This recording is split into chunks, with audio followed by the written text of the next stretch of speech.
Hey guys, it's Rohan, and this is my review of Black Panther.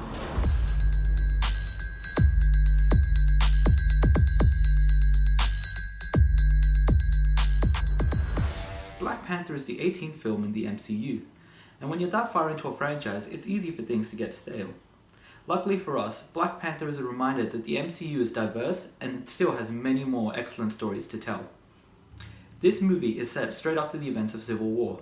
King T'Chaka was killed by Zemo in that film, and now we follow T'Challa, Chadwick Boseman, and his journey back to Wakanda to take over the throne. Let's just start by talking about Wakanda. Despite it being the nation's first proper appearance in the MCU, it feels fleshed out and is visually stunning.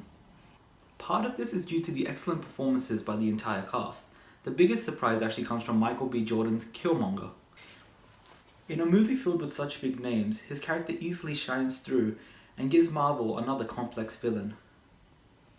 He's a fleshed out character with some compelling motivations, and in a day and age where villains are evil just for the sake of being evil, he is more of a product of his environment, and it allows us to even partly empathize with him. And overall, I think he's easily the best part of the film. This is actually where my first issue arises. Killmonger is just not in the film enough. He shows up right at the beginning and then just disappears for a solid while after that. We get what I like to call the Marvel Netflix scenario, where we have one villain at the start and we swap out to a second villain later on. Andy Serkis was great and he looked like he had a fun time in his role, but his character probably could have lost some screen time in favour of Killmonger instead. I will say, people who are not a big fan of the overuse of humour within Thor Ragnarok will be a lot happier here. There's a good balance of humour and actual substance within the plot, and even then most of the jokes land pretty well. The writing overall could use a bit of work. Some of the lines that they produced were actually quite powerful, but some of them were just a bit too on the nose and kind of took you out of the moment.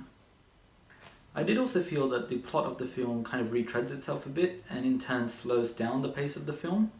Also, the action, while good, could use a bit of polish around the edges. The CGI in the final fight wasn't great, and some of the edits were very quick and made it a bit jarring. On a little side note though, the audience in my screening were cheering and clapping throughout the film, and it kind of added a layer of fun while watching it, so that was actually quite interesting. Overall though, I had a great time watching the film, and despite the minor flaws, it's a great addition to the massive money-making machine that is the MCU. I'd give the movie an 8 out of 10. Also, I hope you guys enjoyed this review.